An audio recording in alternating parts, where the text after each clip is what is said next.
You and I and the folks that watch us regularly have been fascinated with the propaganda and the role of the media. And there are certain things that you and I know happened, and I get most of this from Colonel McGregor, our friend and colleague, that you don't see too much of in the media. There has been a seizure of an Israeli vessel in the Eastern Mediterranean. There have been strikes on U.S. bases in Iraq and Syria. What are we doing in Iraq and Syria?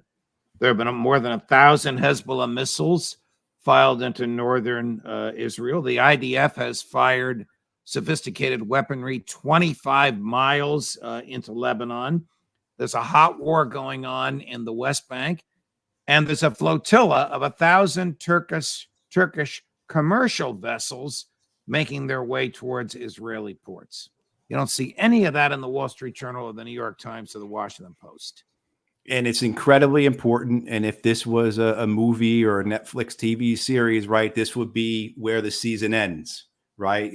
Right. I mean, with all this, with everything that's occurring here, right, with all the possibilities that where my God, what could the outcomes be if this does occur? And, so again, the need to talk, the need to negotiate, not to give the other side an excuse or a reason or a necessity, because all nations are bound, political leaders are bound by the same necessities. They have their own domestic political pressures that they have to respond to.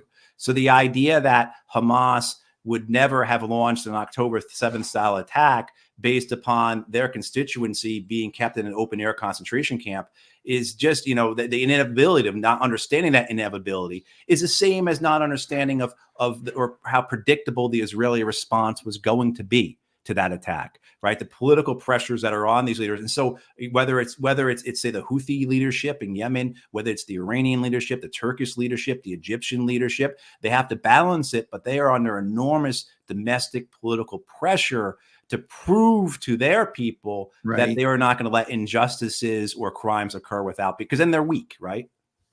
Talk to me about the Turks. Could 1,000 Turkish commercial vessels make their way onto the shores of Gaza, attempting to deliver aid to the Gazans without the express authorization of President Erdogan? Now, this is not Turkish military. These are Turkish commercial vessels.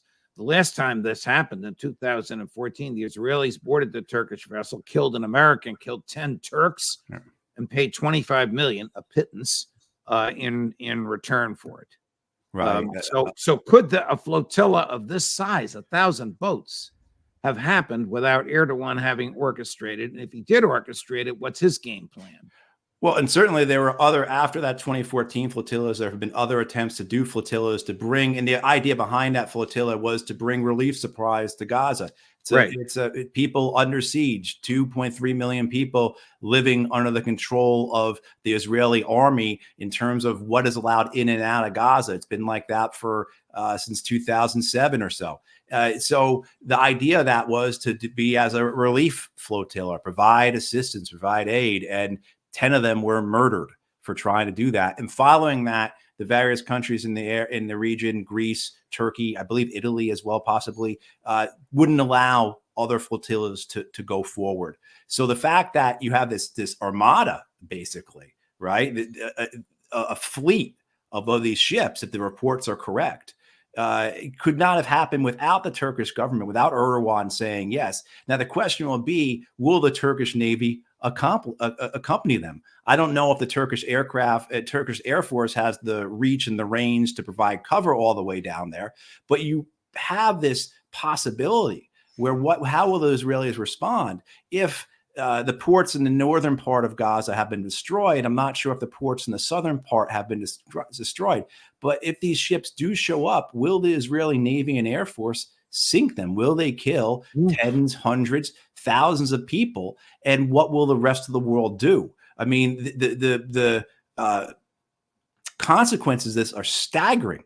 And this is one of those things where, reality is much greater than fiction many times, right? Because just as we sit here and talk about this and we contemplate it, the idea of it, the scale of it, the historical significance of it, and the fact that you have, if again, the reports are true, 1,000 ships full of people ready to go to die to help the Gazans, to aid the Gazans, to try and not just block the